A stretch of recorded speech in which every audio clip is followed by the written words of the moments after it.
What's up everybody, welcome back to my channel. Legacy here. Today I've got another video for you guys, and in this video we're going to be taking a look at the Sony Alpha 6500 mirrorless 4K camera. So why did I get the Sony Alpha 6500? My two options was the Alpha 6500 and the Canon EOS M50, which is also a 4K mirrorless camera. Too much of a big difference. I think this one had a higher frame per second. It was like 10 for the EOS M50 and 11 for this. So I just went with the Sony one rather than the EOS M50. So now before we move on, let's go ahead and take a look at this picture right here very closely.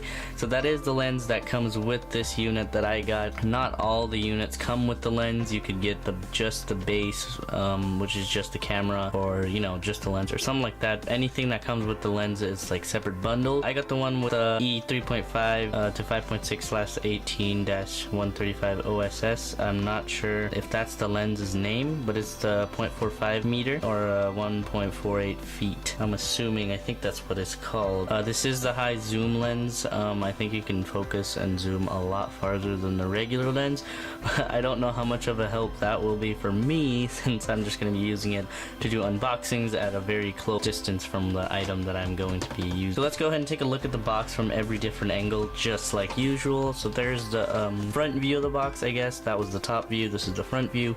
You get a nice, sure looks really cool. There's the lens right there, the 3.5 to 5.6/18-135 optical steady shot. It does say it has 4D focus. I'm not sure what that means. It's got like 4-dimensional powers or something. Let's move on to this side of the box here. You got a lot of information about the kit, the lens kit. We'll move on. And then you got some information about the actual unit. You got the APS-C size is 24.2 megapixels. The ISO ranges from 100 to 25,600. The face detection is 425 autofocus points, which is really nice, I guess. It's really good at focusing, pretty much. And then the frames per second is 11, like I said. This also has the touchscreen, so it's the touch focus, so wherever you touch on the LCD it focuses there, which is a nice little addition if you don't want to keep moving your finger around to focus. It has the 5-axis steady shot inside, and I don't know what that means, so let's just move on. You also got Bluetooth on this. I'm wondering what that really actually does, because for my DSLR as of right now, I have to connect this little unit on it that lets me connect to my phone using Wi-Fi, if that makes any sense, which helps me control the camera through my phone, but I haven't found an app that lets me record using my phone, so it's pretty much just pictures. That's not too big of a help, so I'm just kind of, you know, basing it off of a little screen that I look at. So hopefully the Bluetooth is better than that, and I can control the camera better and record maybe using my phone. So is the 4K, like I said, it has the 4K LCD. It also has the OLED screen that in the front here, the screen that it shows. Let me see if I can get a picture. We don't have a picture. The little screen you get to see your photos and videos and menu and whatever in is an OLED, XGA OLED True Finder. It's an OLED screen, so that is really cool. Very, very, very good. You also got the Dolby Digital Audio, or not digital, just Dolby Audio. It's probably got really, really, really good sound. And I believe, I don't know if it uses Dolby as the microphone as well, but playback speakers might be Dolby Audio. This is also Wi-Fi certified, just like what I was saying with my DSLR. I assume you can use it through Wi-Fi as well. It has NFC one-touch sharing, so I believe you can just touch the camera when you have it in this mode, connect it, and share information with your phone using NFC. It has the HDMI connections. I don't know if it has multiple ones, but it says multi right there, but I'm not sure.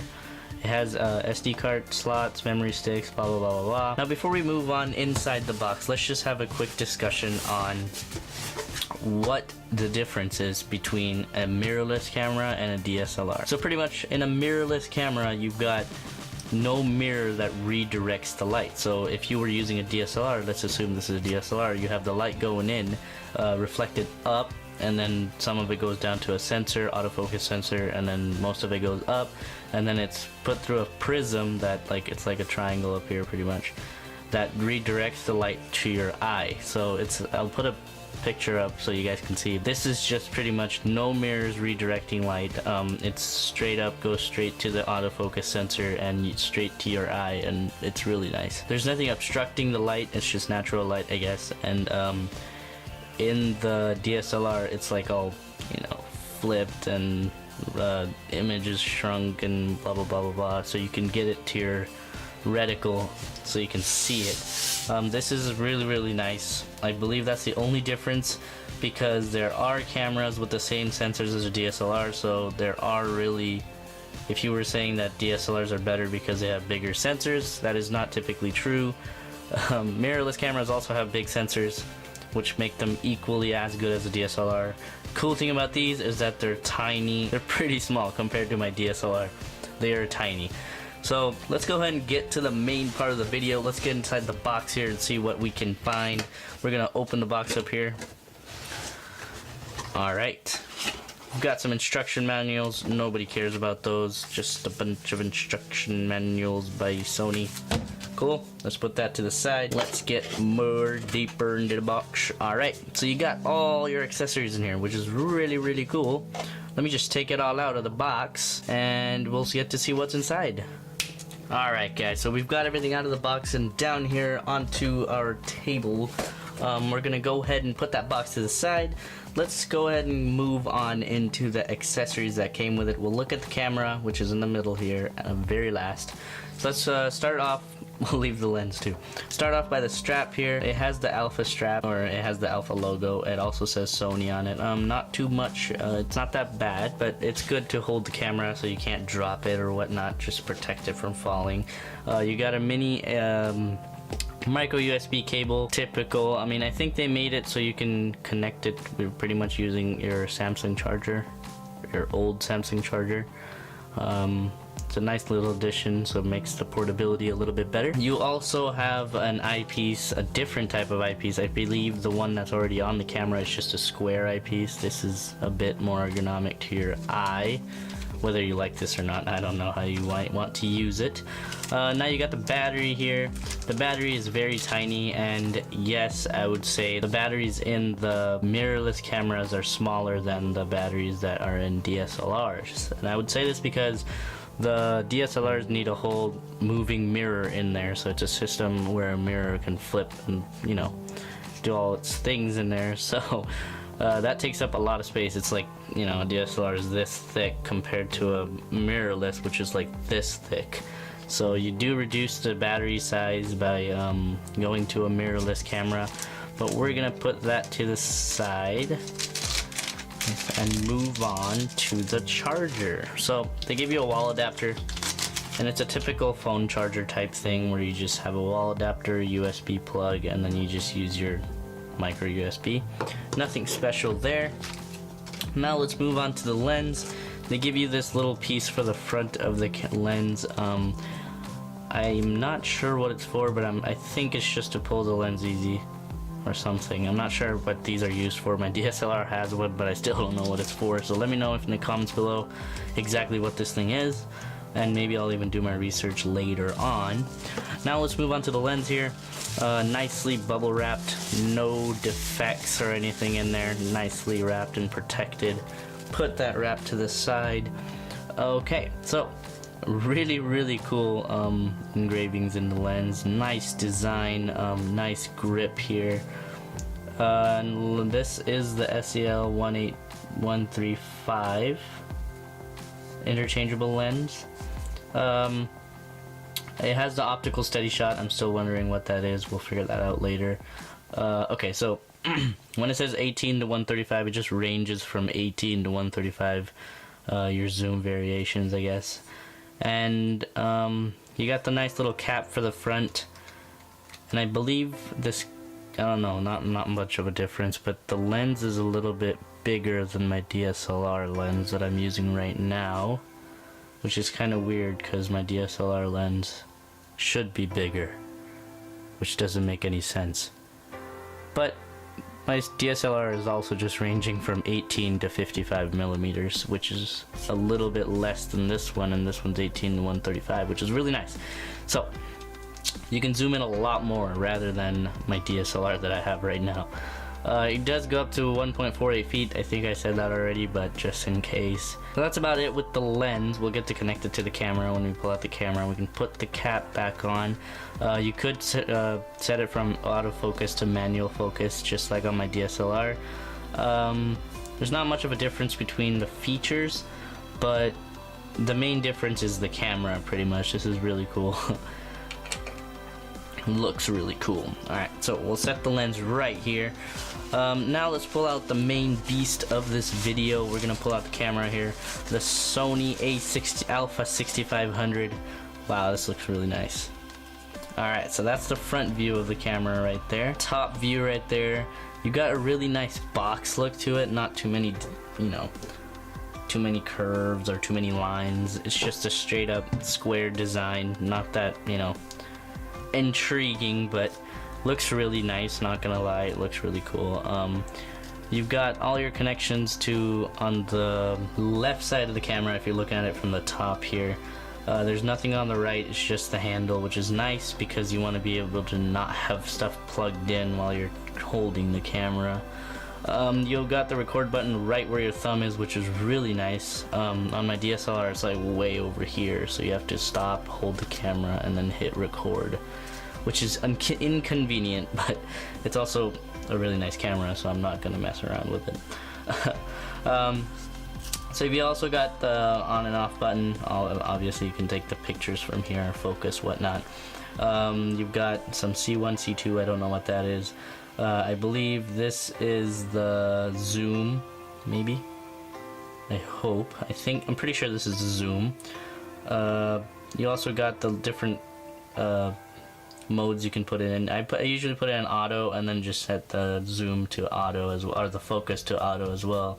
So however much I need to zoom or however much I move, it automatically focuses.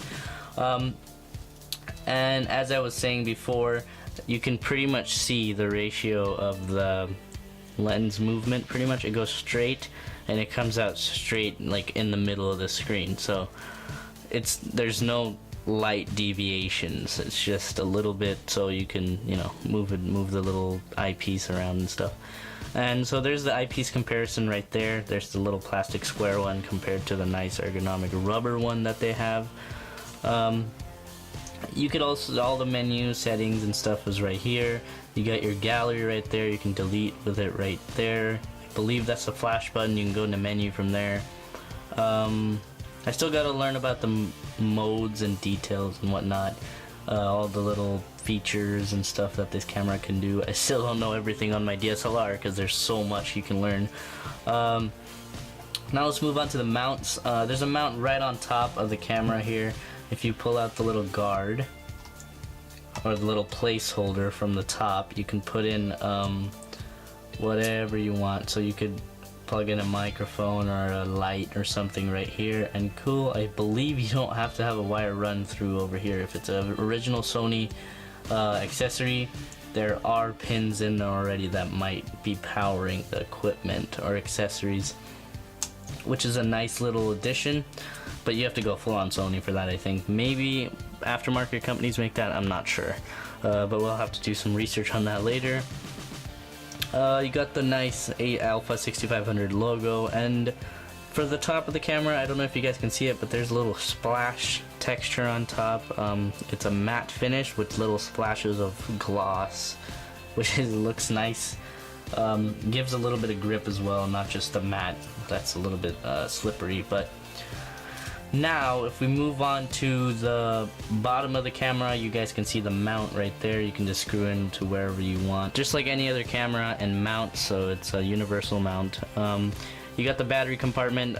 It's a little bit weird because it's not an automatic lock. On my DSLR, you just, even if you open it, it still automatically goes back to its original position.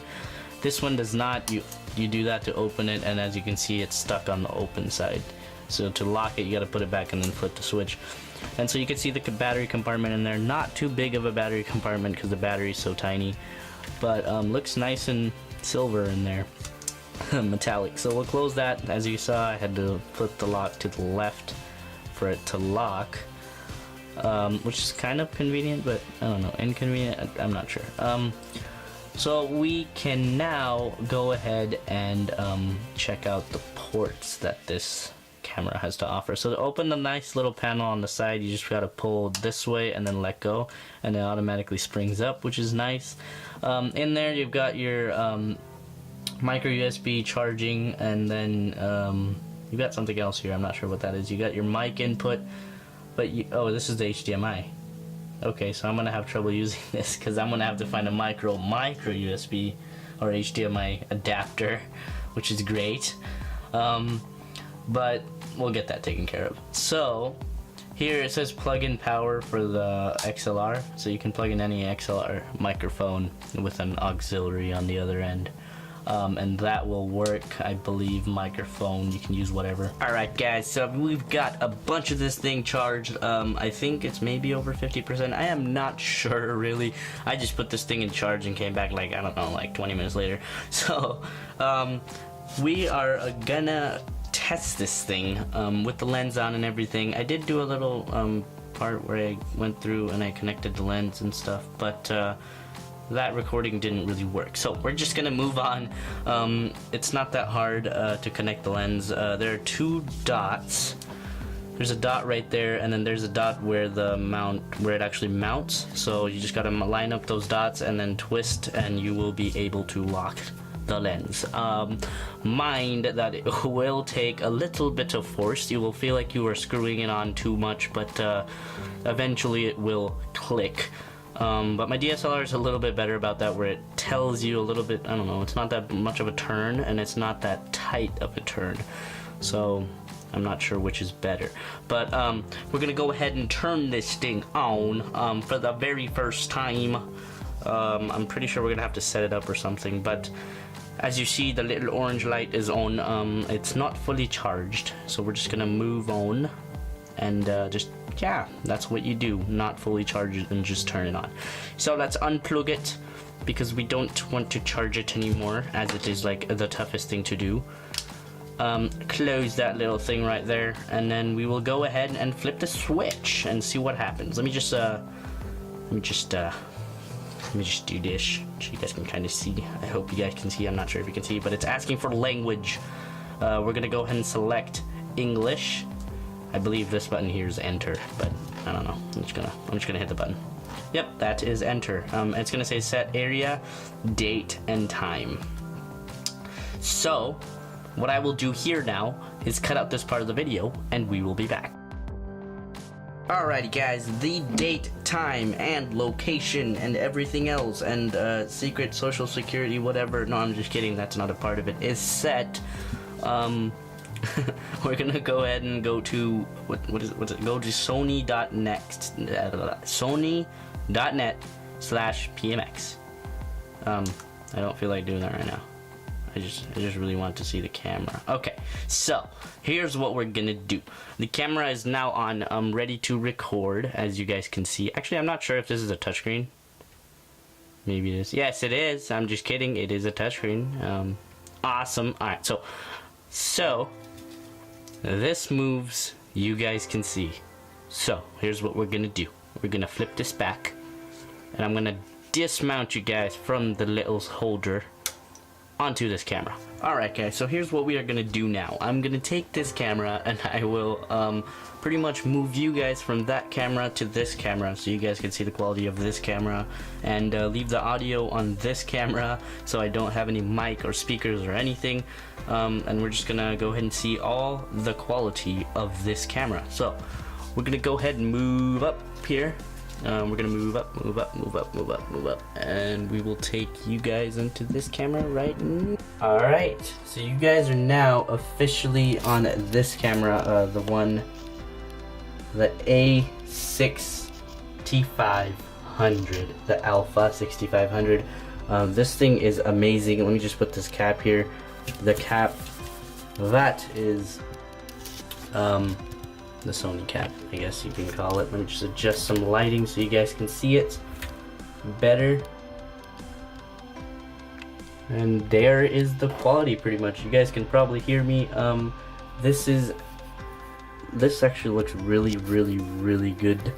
You could zoom in a ton. and it still focuses like perfectly if you want to detail from far away. I am exceptionally close to the speaker, so I am not sure how this is sounding right now, but my DSLR is also recording the Sony cap. So that is how it looks from the DSLR right there. The audio, I'm gonna try to make it so it only comes from the point of the A6500, but as of right now, this just looks really, really good. It just looks amazing, I'm not gonna lie. Just to let you guys know, before I did put you guys into this camera, I did insert an SD card, and it is one of the bigger SD cards, not the micro SD cards, which is kind of good. I'm not sure, but I have an adapter for the smaller one, which is good. So let me just put you guys back on the DSLR right up there, and we will take it from there. So let me just put you guys back in position. Alright, and there we go. You guys are now onto the DSLR. Everything is good on this camera. I can go ahead and flip the switch to turn it off. It did have like 28% when I started recording. It took like 20 minutes for it to do that. It took like 20-ish minutes. Alright guys, so that is about it for this video. I hope you guys did enjoy, and I hope it does help you in your search for a new camera, or you just wanted to watch some information, compare for future, or whatever you were gonna do. But thanks for watching my video. I hope you guys did enjoy again, and give this video a thumbs up if you did enjoy it, and do not forget to subscribe for more videos like this. And one more notice for the gamers on this channel: Black Ops 4 is coming out officially tomorrow. I am not sure when that will be when this video is up, but that is October 12, 2018 coming up. So I will be recording videos on that, and I will be making videos for Red Dead Redemption 2, which will be coming out on the 28th, I think, or the 25th, or something like that. But again, please do subscribe if you haven't already. You will like my content, and give me some tips and whatnot to improve the channel. Thank you very much, guys. Have a good day, and I will see you guys in the next video. Peace.